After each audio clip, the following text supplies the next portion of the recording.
Hey all, if you're like me, you probably like Halloween quite a bit. I did plan a video on Amnesia the Dark Descent for this Halloween, but there was no shot I could have ever gotten it out by now due to my headset breaking. It is still on the way, so I hope you keep an eye out for that. But I decided to give you something for the background vibes while you study or fold your laundry. You're folding your towels wrong, by the way. Yeah, I see it. Disgraceful.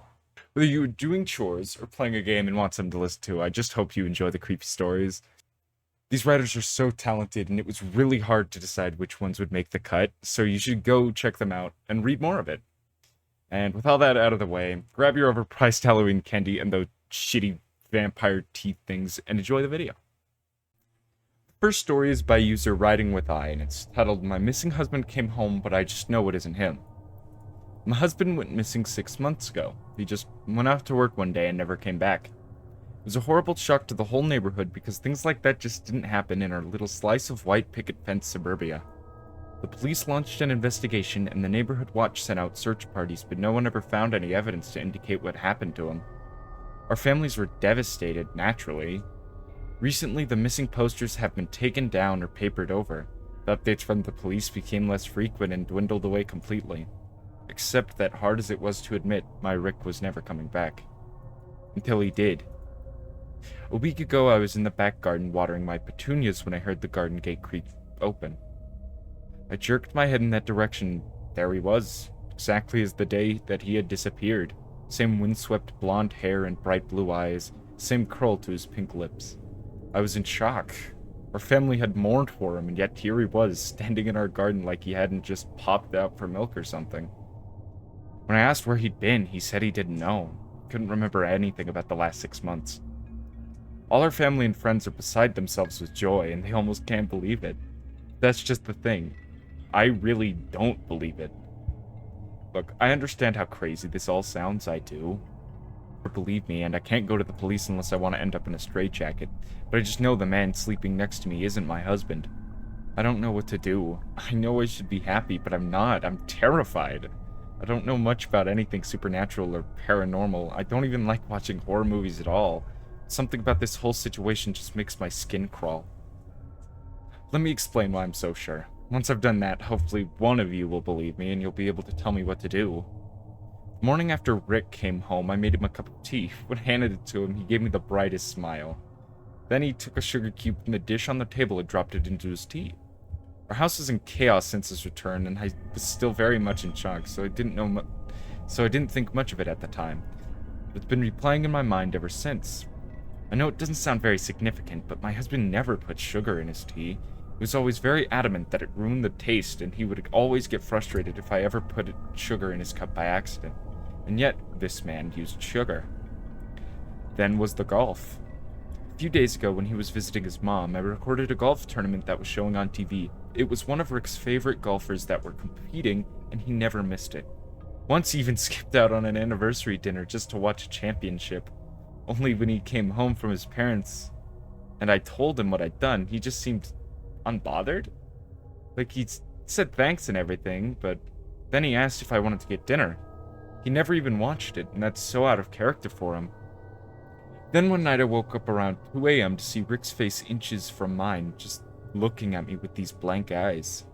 I got kinda nervous and gave a nervous laugh and asked, "Baby, what are you doing?" And he didn't answer.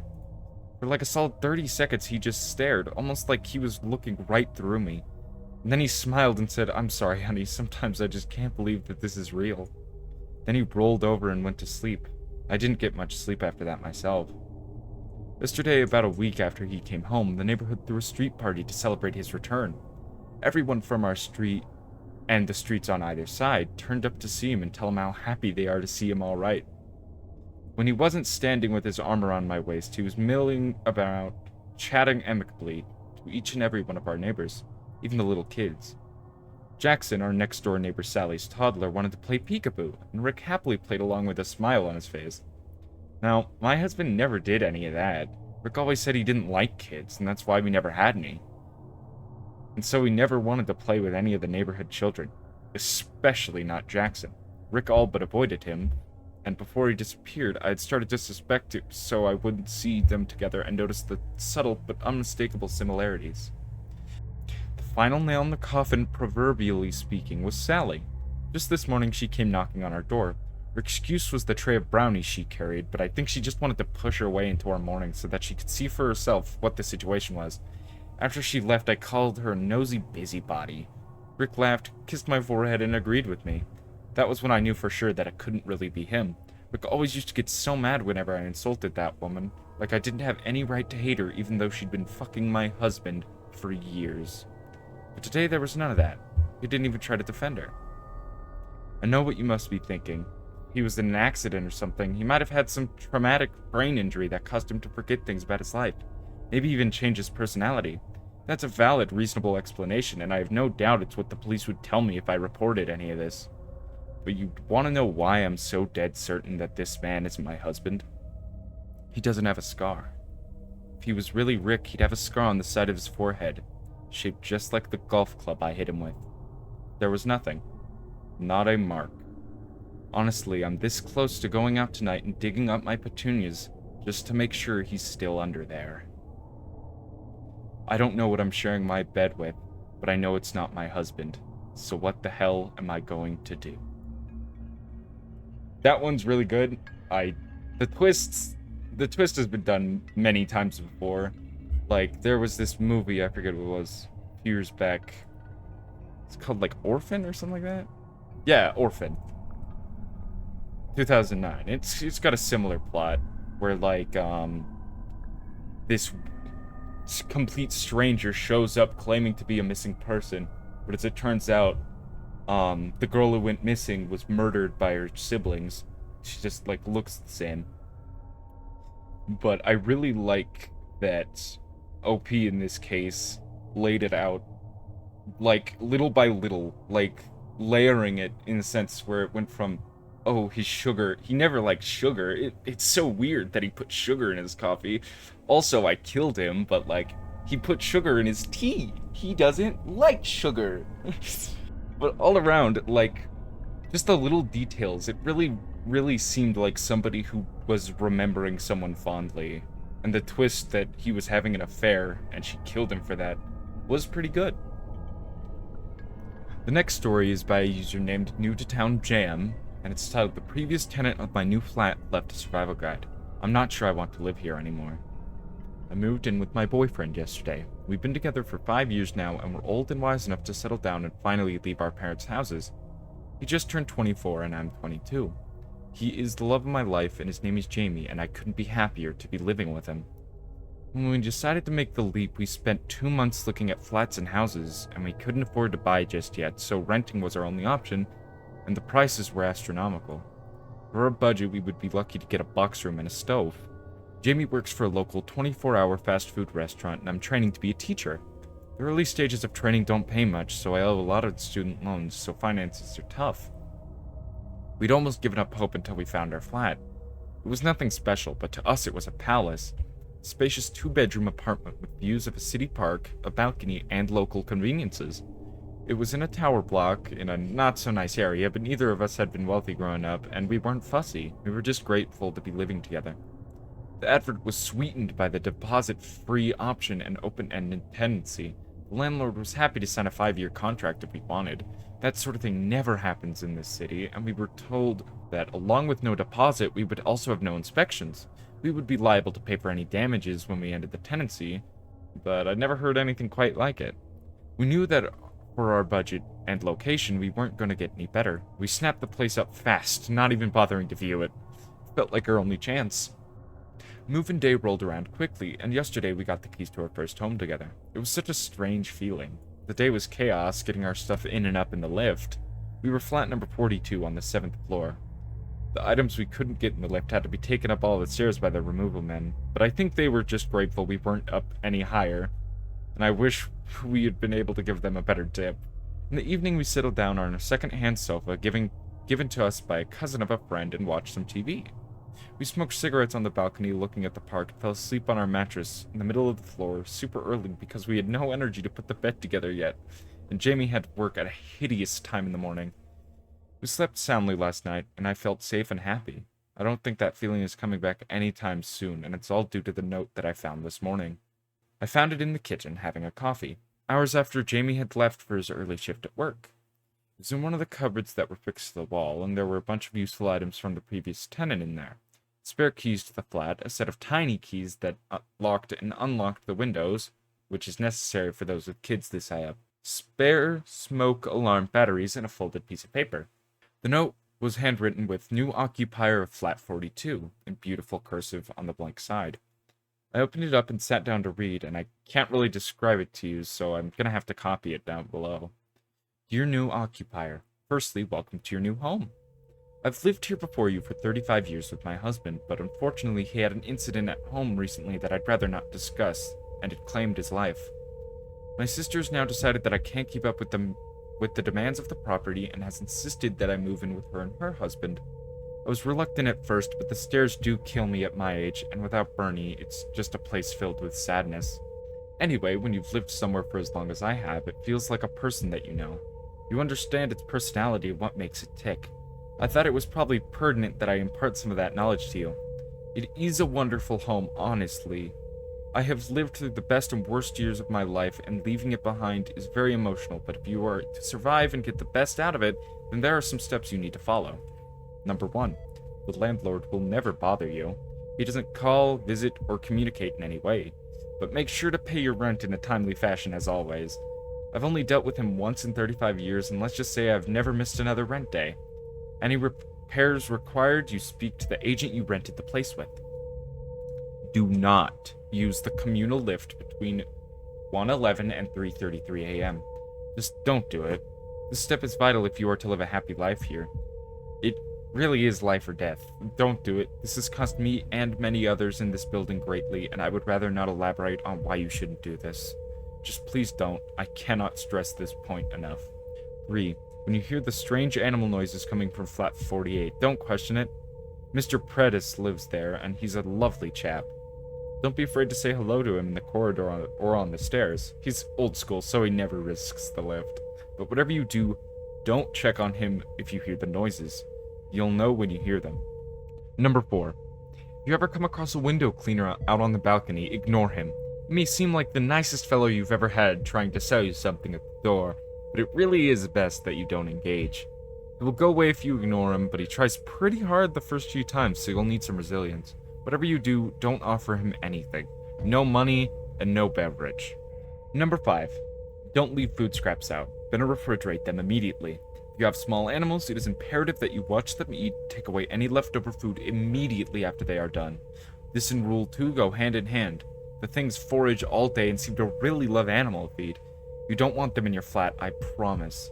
You can leave what you want out between 1:11 and 3:33 a.m., so you may want to feed your pets then.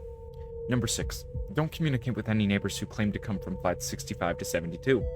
These flats suffered a fire in the late 80s that devastated the whole floor, and all the residents died in their homes.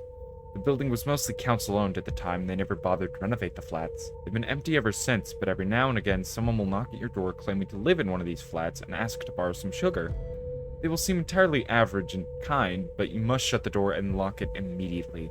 I installed 2 extra security bolts just to avoid these fuckers. I don't like to swear at my age, but they really, really are fuckers. Number 7. Simple one for you here. Keep a weapon in each room. Sometimes you follow all these steps, but something still slips through the net. Better to be safe than to be sorry. Number 8. The building has a committee that will try and get you to join. It's one of those neighbor groups that insist upon improving living conditions for all residents. It's a nice group, and the lady who runs it, Terry from flat 26, is a fantastic neighbor. By all means, get involved, but I wouldn't recommend babysitting Terry's 2 children. She'll ask you because the poor woman desperately needs a break. But if you accept, don't say I didn't warn you. Number 9. Stray hairless cats sometimes roam in the hallway. I know they're supposedly a special expensive breed, but they don't belong to anyone. They're mostly harmless, but don't pick them up. Not unless you see one of those neighbors that claims to live in flats 65 to 72. Then grab the cat and lock it inside with you. It'll burn your skin a little, but the cats are friendly, and I wouldn't want to see them get hurt. Number 10. There's no way to fix the damp patch at the ceiling in the bedroom. Sometimes it will turn a deep crimson and look quite concerning, but please try not to be alarmed. It doesn't drip, it doesn't get any bigger, and it's been there longer than I have. The landlord won't budge on it, according to the agents, I flagged it many times. I even called the police the first night it changed color. But it was a waste of time, and it will be for you. It's best to just ignore it. Number 11. Trust the postman. His name is Ian Flanders, and he's been the postman since before I moved in.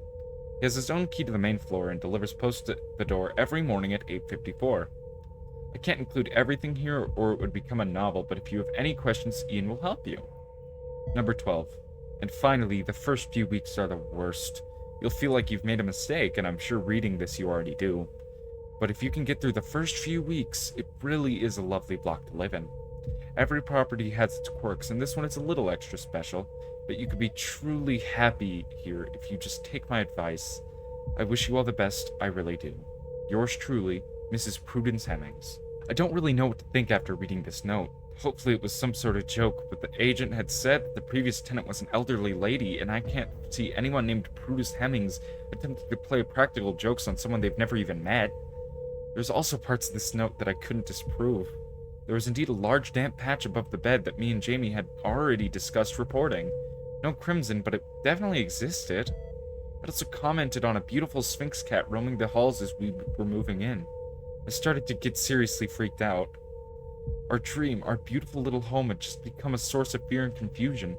Checked the time and it was 9:14. Damn it. Out of time to catch Postman Ian. When I opened the door to check, sure enough, 2 letters addressed to Mrs. Hemmings sat on the doorstep. At about 11:15, my worst fears were truly confirmed when a friendly, middle-aged looking man carrying window cleaning equipment knocked on my balcony door. I ignored him. I didn't want to take the risk unless I'd spoken to Jamie and showed him the note. I'd texted him already to rush home. I felt bad as the man banged his knuckles against the door for over 10 minutes, but honestly, the longer it went, the more I was terrified. My windows were sparkling, and due to our lack of curtains, I couldn't even hide from his gaze. I felt so exposed. He stayed for a total of 30 minutes exactly, and never once did he stop looking at me or knocking. He shouted the occasional ultra-friendly line or humble request for a beverage in the heat through the door, but I did my best to avoid eye contact. When he finally left, I looked outside every window in the flat, but I couldn't see him on any of the other balconies or see any of the equipment, suggesting he was around. He had vanished completely. Jamie still hadn't texted me back. He must have been having a rough shift. It was a Friday and they were always busy. It wasn't often that he didn't reply. He was due home in around an hour anyway. I've read the note probably hundreds of times over. I tortured myself reading it for the next hour, desperately waiting for Jamie to come through the door to tell me it was all crazy and that I should relax. I hoped for that so much. But Jamie never came. His shift should have finished around midday, but by 2 p.m. he still wasn't home. I panicked and I cried. I left over 100 voice messages on his phone but got nowhere. Finally decided that it had been long enough that calling his work wouldn't embarrass him, and his boss told me that he had never turned up for his shift. I thought about it. What could have happened? And then it hit me. Jamie's shift started at 4 a.m. today. He would have left the flat at 3:15 and taken the lift down the stairs. I don't know what to do. Tried to convince myself that it was all just a big joke. Maybe Jamie wrote the note and got his boss in on it. The voice in my head kept telling me that he couldn't write like that if he tried, but I had to attempt to fool myself. It's getting late and he still isn't home. What if it's all true? I think I made a big mistake. That one's super good. This one, super unique. I gotta give OP credit. Like, just reading this, it seems just real enough, you know? Like, the way it was written, like, just reading it out loud and, like, narrating it, I was like, it just felt so real and emotional, and that's something that I haven't really seen outside of these top posts on some subreddits. Like, short, scary stories like this, they just have a certain feel to them. You know, the apartment survival guide story was really creepy, but, you know, it creeps me out even more. The fact that, you're not subscribed and you haven't liked the video yet. That's pretty terrifying, you know? You're really giving me the heebie-jeebies, so if you're liking the video so far, be sure to do that.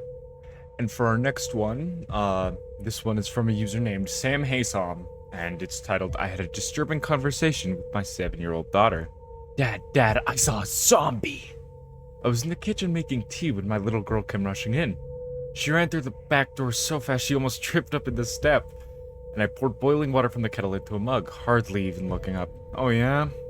Yeah, I did. His face was all pale and messed up. It was so gross, Dad. Put the kettle back and grabbed the milk. Sighing inwardly, I really had to be more careful about what I watched on the TV in the evening. Rosie has a habit of sneaking downstairs in the night, and last week she caught me watching The Walking Dead of all things. She's had zombies on the brain ever since. I keep telling her they're not real, but it doesn't seem to make any difference. Sweetheart, what did we say about zombies? Scooped the tea bag out of the mug and dumped it in the bin. You know, if you keep talking about them, Daddy's gonna get in trouble with Mom again. Yeah, but I saw one! I know, darling, but I already checked the back garden twice yesterday. I can promise you it's a zombie-free zone. No, not in the back garden. I didn't see it in the back garden. I had the mug half raised to my lips, but now I put it back down on the counter. I turned to look at Rosie. Her hair was windswept, her little cheeks were so red, as if she'd been running. Sweetheart, I put on my best stern dad's not happy voice. I'm gonna ask you a question, and I want you to be honest with me. Have you been playing along the path out back again? I didn't really need to ask the question because I already knew the answer. Rosie is allowed to play in the garden on her own, and sometimes, if she asks us permission first, we let her ride her bike along the path at the back of our house. The one that always runs past all the neighbors' back gardens. But that's all we allow her to do. This area is pretty safe, but these days you can never be too careful. There was a burglary a couple of roads a few months back, and last year someone was mugged on the high street. Several years ago, a few towns over, a little boy even went missing. That was quite a long way away from here, of course, but it made national news for a few days until the search fizzled out. It made lots of parents a lot more cautious. Rosie's getting older now, and she's an adventurous girl, but still, you have to have boundaries. On a few occasions lately, Rosie's been crossing those boundaries, riding her bike further than she should, not coming in straight away when we call her, and sneaking out the back gate when she's only meant to be playing in the garden. As I watched Rosie now, I noticed her face growing redder. She looked away from me down at the kitchen floor and scuffed her feet. Dad, I only went a little way down. I promise I was chatting to Mr. Henderson. Because I saw him in his back garden, I said hello and made him jump. I sighed. So there it was. Mr. Henderson was Rosie Zombie. Yesterday it was the postman, and the day before it was a different neighbor. Took a sip of tea and shook my head. Mr. Henderson was, in fairness, a better candidate than the other. The guy lives on his own, he looks about 100 years old, moles all over his face, skin like a deflated balloon. Whenever we chatted over the garden fence before, though, he'd always seemed nice enough. Just a bit lonely. I couldn't have Rosie going around calling him a zombie, though. Listen to me, sweetheart. I know you didn't go far or anything, but I don't want you to. I came right back after too, Dad, Rosie interrupted. She was staring up at me now, her blue eyes large and pleading. I promise. And I even said no when he offered me an ice cream, because I know you don't like me taking stuff from strangers. I opened my mouth to respond and then paused for a second. He offered you ice cream? Yeah, but I said no. Mr. Henderson really wanted me to come in and have one, but I told him I had to get home. Then I came straight back here to tell you I'd seen a zombie, and Rosie was babbling now, voice whirring like a motor. But I'd stopped listening. My mind was stuck on something she'd said a moment before. Mr. Henderson really wanted me to come in and have one. Took another sip of my tea and frowned. That wasn't good. I didn't mind the neighbors chatting to my little girl, but I didn't like the thought of them inviting her in at all. Not without us there. Not even if they were just a kind, lonely old man. I made up my mind to go round and visit Mr. Henderson later, to tell him that myself. Kindly, of course, but firmly. In the end, though, I didn't get a chance. A few moments after I had had the thought, Rosie said something else, something that pushed everything else out of my mind, ended any idea I had had about going over to Mr. Henderson's house. She said something that made my blood run cold. Daddy, please don't make me stop playing in the garden. I promise I won't sneak out again. I don't even want that zombie to get me anyways. Rosie, I'm not gonna stop you from playing in the garden, but you have to make me a couple promises too. First, promise me you'll stop going around calling people zombies. Mr. Henderson may be old, but he's not one of the living dead. Rosie frowned. But I didn't. What do you mean you didn't? You just ran in here a moment ago calling him one. No, I didn't. Mr. Henderson's not a zombie. I saw the zombie in his house, but it wasn't him. I frowned. I had my mug raised to my lips to take another sip of tea, but I just had to put it down.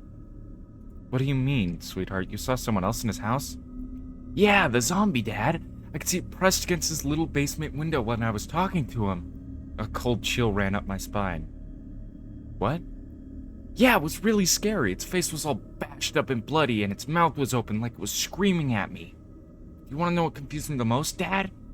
I tried to keep my voice steady even as fear ran through me. What? Well, I didn't realize kids could be zombies too, Dad. I thought it was only grown-ups. But I guess it must have been wrong, because the one in Mr. Henderson's basement looked just like a little boy. That one is a lot. Genuine chills while I was reading that. I never expected that. That is a terrible image to have in my mind. I don't like that. Like, so uncomfy. Oh, that one's really good. Really scary. For the only story that isn't in the No Sleep subreddit, I had to include it just because of how good it was. But it's by a user named Grand Theft Motto, and it's titled Ballerina in a Box. When I was much younger, I knew a girl whose only dream was to be a ballerina. She practiced every morning and every evening, stretching and leaping and flowing around the room like a river through a forest. And always she danced to the same tune that came from a music box she carried with her. Inside the box was a tiny ballerina figurine, and it danced along with the girl whenever the song played. That damn box, I hated it. The way it always seemed to push her way too hard. I would watch her some days when she came over to my house after school. The girl and I were neighbors and friends, and I loved her with that secret, absolute love you always give to your first crush. She'd invite me to dance with her, but I was way too nervous and too aware of the clumsy geometry of my own steps. When the girl danced, it was like she was running, whether she was chasing after something or being chased, though I never found out. When we were in high school, the girl danced in the auditorium. It was a talent contest, and she was perfect that night. The ebb and flow of her, the way her shadow swept the stage clean, was a mad miracle. I don't know how her body held together the heat of her disgraceful friction. Everyone in the room held one shared breath while they watched. Then someone sped up her music. Just a practical joke at her expense, but for a while somehow, she kept up with it. Faster, faster, the wind lashing off the girl as she raced after the quickening song. For a moment it seemed like she might even catch up to it. And then a stumble. A very human fall, and the spell was broken. People laughed to relieve the tension, but I didn't. It must have hurt, each cackle a hook set to skin, then ripped away. After that day she was very different. The girl became obsessed with perfection. Every waking moment spent practicing. I saw her less and less, and every time I did, she was just dancing. Chasing the song from her music box again, or being chased by it. A human body can survive for 3 weeks without food. The girl only made it 16 days. All of the dancing burned her away early. So many of the same people that laughed at her fall cried at her funeral. But I didn't. I was too numb, but at least in death she could finally rest. Or so I thought. Last night the tears finally came. I decided to visit the girl's grave. When I arrived, I could hear a faint sound drifting up from the fresh earth. 2 sounds. The first was the muted rasp of the music box, and the second was the slow, clumsy thump of something buried trying to turn. That one chills as well. Like, I really, that, it's such an interesting story. It's so short, but it doesn't need to be longer. It doesn't need, like, a hook or anything like that. It leaves so much to the imagination. Like, OP is clearly, he likes this girl, yeah, but he sees her just dance her life away, both literally and figuratively. And after that fall, like, the music box is sped up. So, I can't tell if it's a supernatural story where, like, oh, the music box, she became the music box when she kept dancing in her grave. That's one way to look at it, but, like, it's almost scarier if it isn't. Like, it's almost a lot more unnerving if nothing supernatural is going on, because she dances herself to death because, like, not because some supernatural force is beckoning her to, but because she feels she has to, because she can't live with that failure. That is so, like, chilling. Both ways. I'm sure there are other ways to look at it, and obviously I'm not the most, like, philosophical person. That's not even the right word. I'm not even the most, I'm what I'm trying to say is poetry and stuff like that I don't tend to really get, but in a comment, Grand Theft Motto, the user who posted this, said, "What are you a little too passionate about, and can practice really make perfect?" Um, First of all, this guy is very, very talented. They are remarkably talented. And I'm gonna link the subreddit in the description, because holy shit, it is unreal. Also by Grand Theft Motto is the last story I'm going to be covering in this video, and it's called Something Walks Whistling Past My House Every Night at 3:03. Every night, no matter the weather, something walks down our street, whistling softly. You can only hear it if you're in the living room or the kitchen when they walk by, and it always starts at exactly 3:03.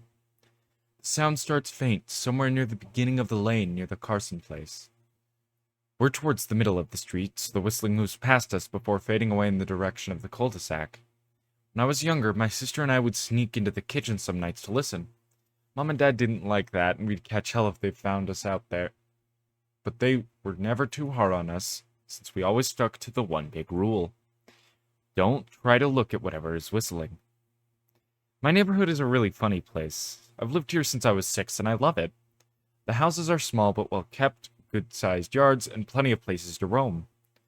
There are lots of other kids here my age, and I turned 13 back in October. We grew up together and would always play Foursquare in the cul-de-sac or roam around the back porch to back porch in the summer. This was a good place to grow up, and I'm old enough to see it. There are only two strange things here, the night whistling and the good luck. The whistling never bothered me much. Like I said, I couldn't even hear it from my bedroom.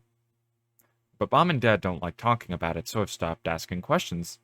My dad is a strong guy, tall and calm, has an accent since he moved to the US as a kid. His family, my grandparents, they're all from a place that they call the Islands.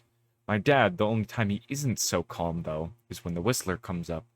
He talks a little quicker then, eyes move faster, and he tells us not to think about it too much, and to always remember the one rule, the big rule. Don't try to look outside when the whistler goes past. Not that we could even look if we wanted. See, there are shutters on the inside of every window. Thick pieces of heavy canvas that pull down from the top and latch to the bottom of the window frame. Each latch even has a small lock about the size of what you'd find on a diary. My dad locks those shutters every night before we all go to bed and keeps the key in his room. My mom, I don't know what she thinks about the whistling. I have seen her out in the living room past 3:03 when the sound starts. I could see her if I cracked my door open just an inch to peek. She's not out there often, at least I haven't caught her much, but once or twice a month I think she sits out there on our big red couch just listening. The whistler always has the same tune every night. It's cheerful.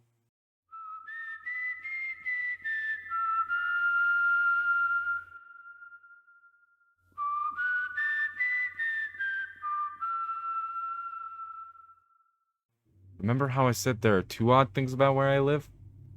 Well, beside the night whistler, everyone in my neighborhood is really lucky. It's hard to explain, and Dad doesn't like talking about this part much either. Good things seem to happen to people around here a lot. Usually it's small things, winning a radio contest, or getting an unexpected promotion at work, or finding some arrowheads buried in the yard, the cool, authentic kind. The weather is pretty good, and there's no crime, and everybody's gardens bloom extra bright in the fall. A million little blessings, I've heard my mom say about living here. The main reason we stay here, why we moved here in the first place, is my sister Nola. She was born very sick, something with her lungs. We couldn't even bring her home when she was born, only visit her in the hospital. She was so small, and I remember, small even compared to other babies. A machine had to breathe for her. We moved into our house here to be closer to the hospital. As soon as we moved here, Nola started getting better. The doctors couldn't figure it out, and they chalked it up to whatever they were doing, but we could all tell that they were confused. My parents knew, and even I knew. Nola getting better was just another one of the million little blessings we got for living in this neighborhood. So that's why we stayed, even when we found out that for every small miracle that happens here every day, now and then some bad things happen. They only happen if you look for the whistler. See, our neighborhood has a welcoming committee. They show up with macaroni casserole and a gift basket and a manila folder whenever somebody new moves in. They're very friendly. 4 people showed up when we moved in 7 years ago. The committee made small talk, gave me a Snickers bar, and took turns holding Nola. It was her first week out of the hospital, so they were very cheerful. Then the committee asked to speak to my parents in private, so I was sent to my room where I still managed to hear nearly every word. The welcoming committee told my parents about how nice the neighborhood was, really exceptionally hard to explain kind of nice. And then they told my parents about the harder to explain whistling and what happened every morning at 3:03 and ended at the tick of 3:05. The group, our new neighbors, warning my parents that the whistling was quiet, but it would never harm or hurt us as long as we didn't look for what was making the sound. This part they stressed, and I pushed my ear to the door, straining to hear them. People who went looking for the whistler had their luck changed, sometimes tragically. A black cloud would hang over anyone that looked. Anything that could go wrong would. The manila folder the committee brought over contained newspaper clippings, stories about car crashes and ruined lives, public deaths, and freak accidents. Not everyone dies, I heard the head of the committee tell my dad, but the life goes out of them. Even if they live, there's no light in them ever again. No presence. My mom, I could tell she wasn't taking it very seriously. She kept asking if this was some prank they play on new neighbors. At one point, my mom got very angry, accusing the committee of trying to scare us out of our new home, asked them if they were racist on account of my dad being from the islands. My dad calmed her down, told her that he could tell our new neighbors were sincere and that they were just trying to help. He explained that he grew up hearing these kinds of things from his mom, and he knew that there were strange things that walked among us. Some of those strange things were good, some of them were bad, but most were just different. After the committee left, Dad went out to the hardware store, bought the canvas blinds, the latches, and the locks, and he installed them on every window in the house after dinner. That first night in our house, I crept out of my room at 3 a.m. only to find my dad awake, sitting on the living room couch holding my baby sister. My dad held his finger up in a shh motion, but patted the couch next to him. I sat, and we waited. At exactly 3:03, we began to hear the whistling.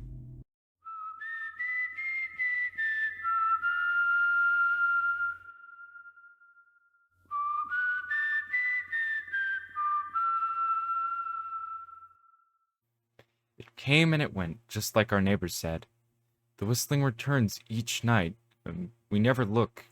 We enjoy our million little blessings every day. Nola breathes on her own, and she's grown into a strong, clever girl.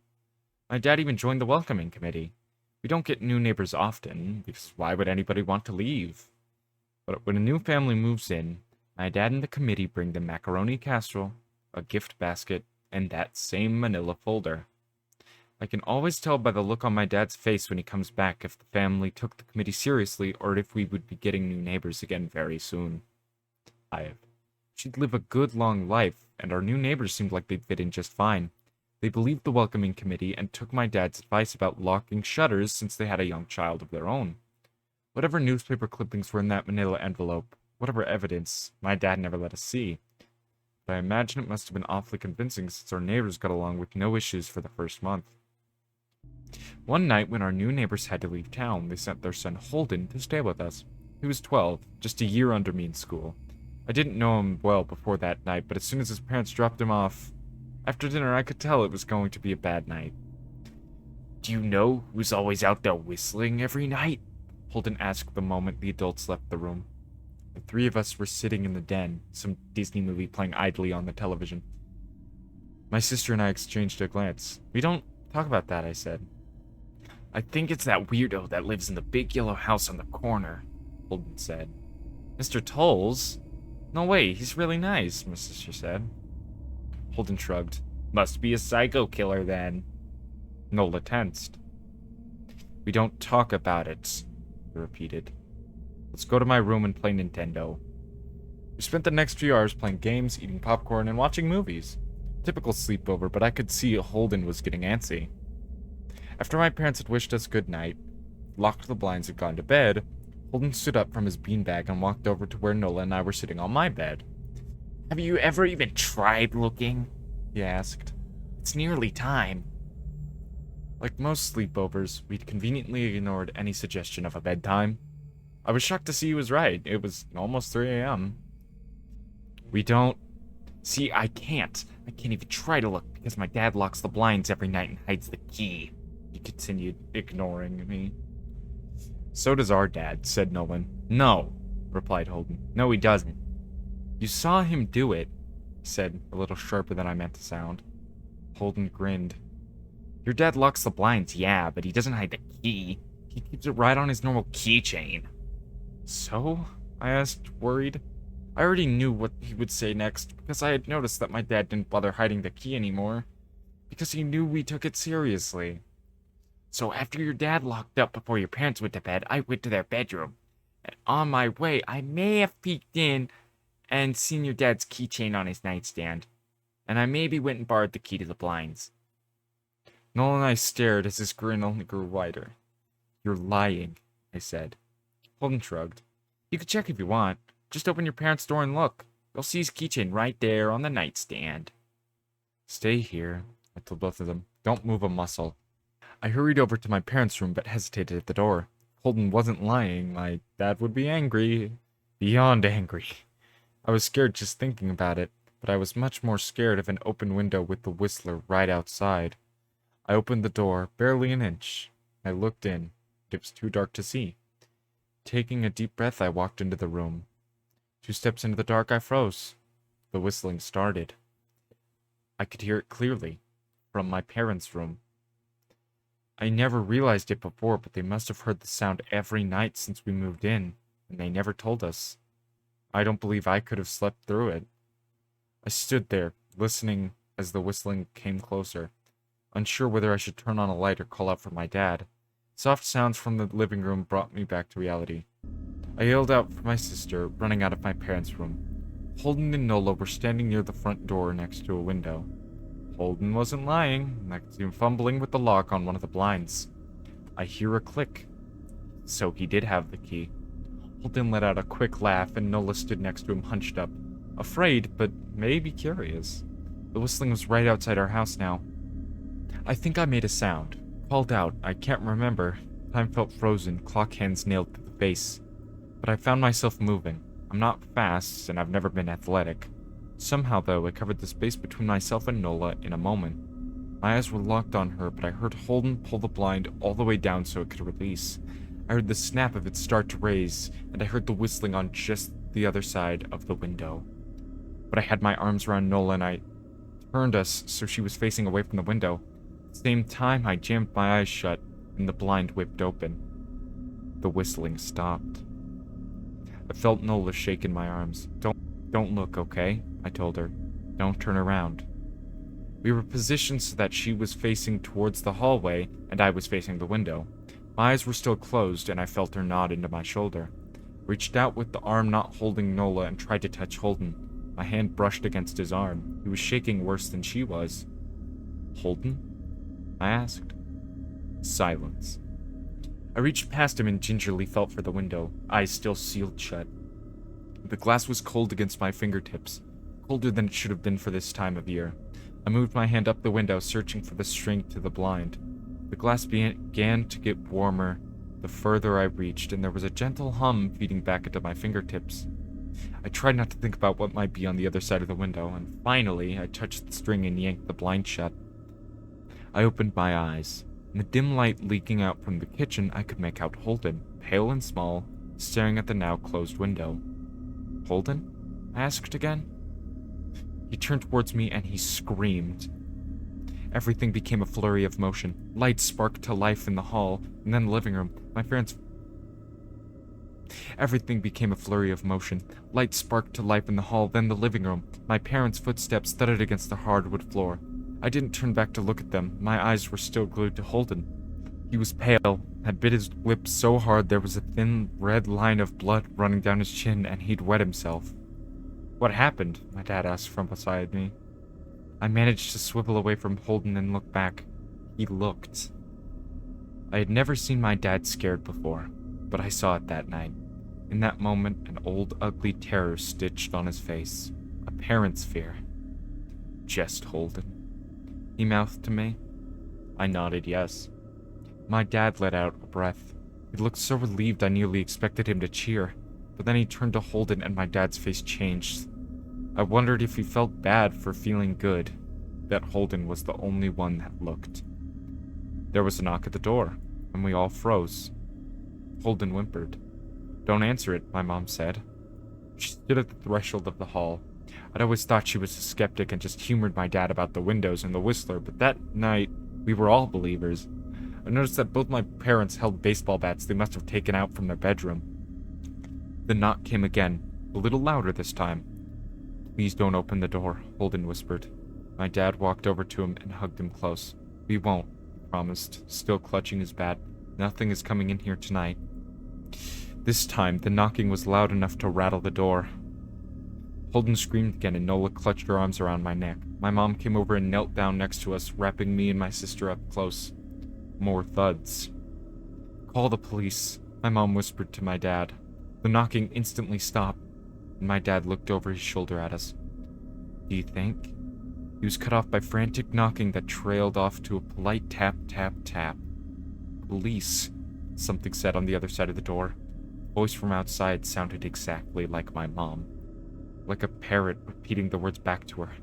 "Police. Call the police." Tap, tap, tap. "Police."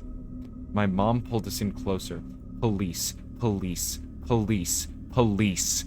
"Please stop," I heard her whimper. "I don't think calling them will help," my dad said. "How will we know when they're the ones at the door?" The knocking back came harder than before. The door shook, and then it stopped. For a long moment I heard the knocking again, but it was coming from our back door. We all turned together towards the back door, but the knocking immediately returned to the front.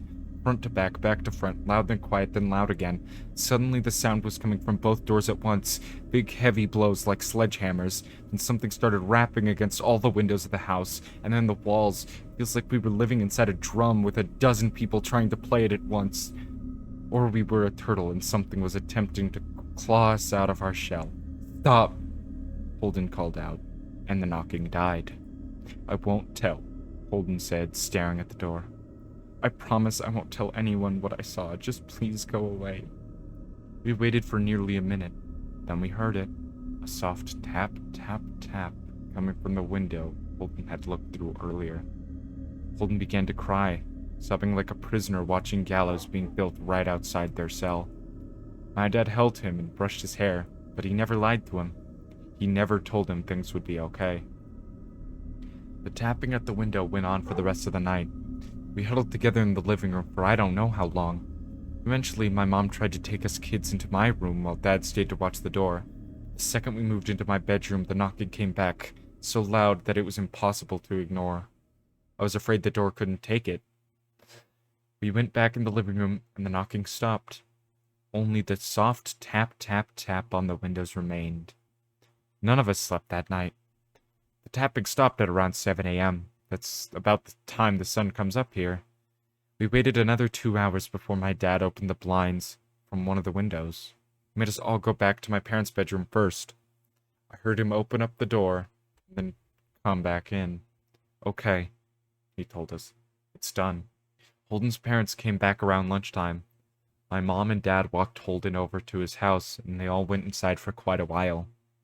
Nola and I watched from the window. She stuck to me the whole day, right at my side, sometimes reaching out and holding my hand. When my parents came back, they looked grim, but wouldn't tell us what they said to Holden's family.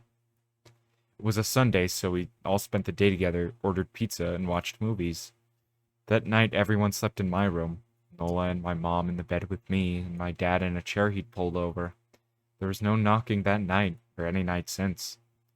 We didn't see much of Holden or his parents for the rest of that week, but by Thursday, there was a moving truck in their driveway. Nola and I watched them packing up the whole afternoon after school. What sticks to me the most is how tired Holden and his parents looked. All three had the same pallor, grim mouths, and lightless eyes. Even from across the street, I could tell that something was very wrong. Holden and his parents were gone before sunset. I remember what the original welcoming committee said to my parents when we moved in. Not everyone who looks at the Whistler dies, but even those that live have the light go out of them, and the rest of their lives are full of misfortune. A million little tragedies. I think Holden's parents must have looked, either to comfort him if they didn't believe, or to share the burden if they did. I watched Nola someday, happy and young and alive, but I wonder if I had been slower. If she'd looked out the window that night, would I have looked too? to comfort her or to share that burden? I'm glad that I don't have to find out. We still live in that house, in that neighborhood. We still hear our whistler walking past every night. The blessings, the luck, the good things here are too good to leave. But we're careful. We don't have friends over to spend the night anymore. My dad hides the key to the blinds very, very well. Not that I've gone looking. Some things you just don't need to look out for. That one's really good. Grand Theft Auto, also, he also did Ballerina in the Box, like I said earlier. And out of any of the stories that I've read, Something That Walks Whistling has got to be my favorite. All, like, that I've read of No Sleep entirely. And like I said, I'm gonna link to all of these people and these stories specifically, so you can check them out. And, oh, that's No Sleep. I hope that the Minecraft was relaxing enough to keep you engaged and just eerie enough to set the mood. If you have any other No Sleep stories that you think I should read, give me their names and I'll find them. Like, I had a lot of fun making this video, so I guess I'll just see y'all next time.